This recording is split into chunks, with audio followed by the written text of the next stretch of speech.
the basic notion here is you have a network of scientists around the world. I think it's about 150,000 at the moment, who are able to solve problems for companies, right? They could be in China, they could be in India, they could be in Eastern Europe, they could be right here in Calgary or Banff. They could be anywhere. The point is that these could be graduate students or retired professors or scientists. The point is that P&G has a hard time solving a problem internally. It says, let's see what the external network can do. They post the problem, they assign a monetary value to that problem, and then that challenge is posted. And lo and behold, a lot of the time there's somebody with just that right combination of experience or skills, or they may be coming from a completely different discipline, but they recognize the problem and they can see the solution. And often, it's a solution that people inside had not even thought of. So they solve a lot of problems this way. But in fact, P&G's network, as I said, is much larger and broader than the 150,000 on Innocentive. When we spoke to Larry Houston, who was running their innovation center, he said, if we have a problem, we can send a brief out in 2 seconds to 2 million people. And we can see who in our network, has the capability to solve it. So that's the way, for us, that we think a lot of companies are thinking about innovation today. It's not just what we can do internally. It's, let's consider the world to be our R&D department. And in many ways, this is also changing, what many had considered a very linear R&D process, right? The company labors away in secret, keeps all its intellectual property hidden. It develops a product. The product is released through a channel, and then, the retail channel interacts with the customer. And there's very little feedback in between. And in fact, if you wanted to extend that chain, you could go back to the, the foundational scientific activity and R&D that ultimately fed into the products in the first place. What we see happening here is a much less linear, much more networked, much more interactive, much more fluid approach, where in fact all of these various entities are collaborating together. And I'll have a couple of examples to put this into perspective. One thing a lot of companies have done, and we're quite a big fan of, is started to consider their products and in fact their companies as platforms, as kind of stages for innovation, right? And I know that there's been a lot of talk in this conference about how do we develop platforms for scientific collaboration. Well, companies are thinking the same way. How do we turn our product from this kind of static thing that people buy and then put on their shelves or use, in their television and so forth, into something that people can innovate on top of? And I think that's pretty exciting. So take, The Guardian.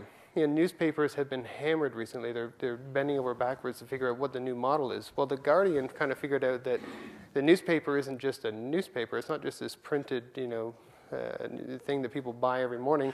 It's a collection of ideas, a collection of facts, a collection of very talented journalists, a collection of all kinds of things that if we open this up, other people might actually have great ideas about how to leverage it.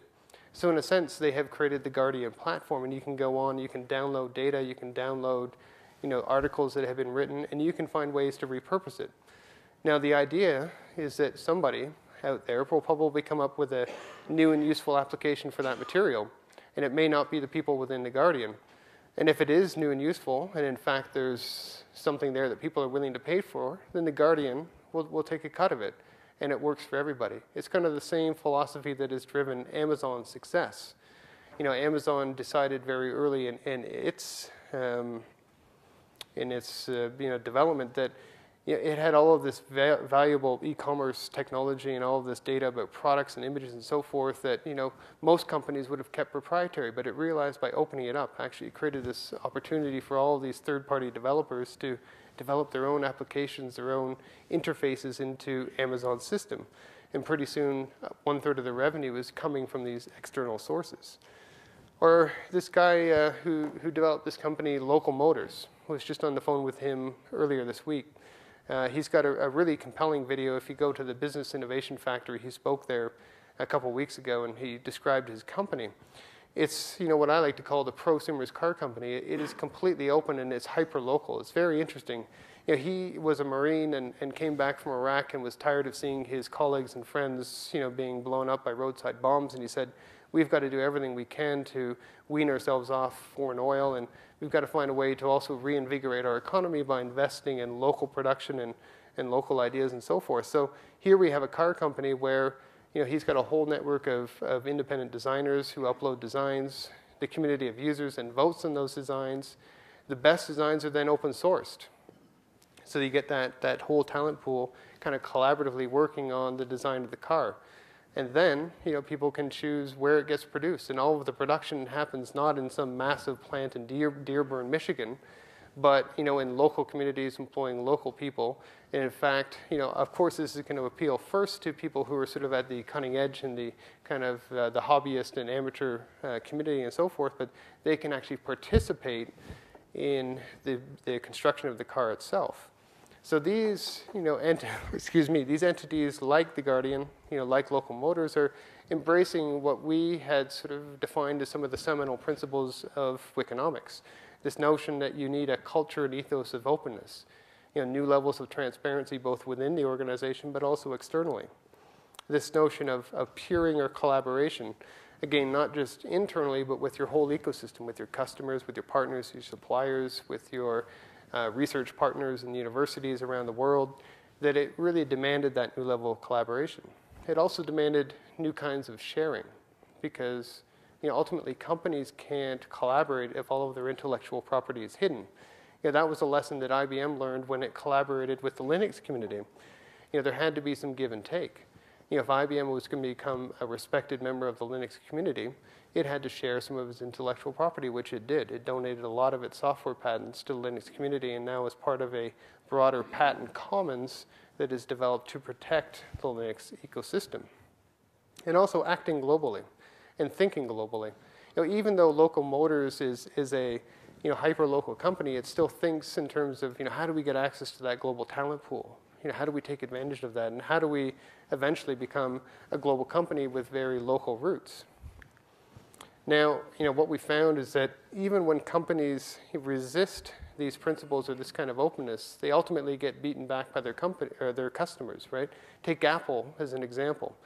When the iPhone, as remarkable as a product as it was, or is, was released, it was available on one network, and it had a closed operating system, right? You couldn't download your own applications or customize the operating system. Well, it only took about 2 weeks for a whole network of smart software developers to reverse engineer the whole system, and all of a sudden it could work on any network, and you could do anything you liked to the operating system. It was open.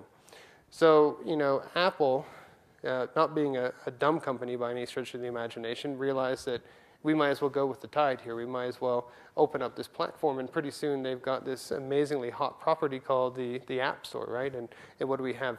15,000 apps. I think this was taken about 6 months ago. It's probably doubled at least since then.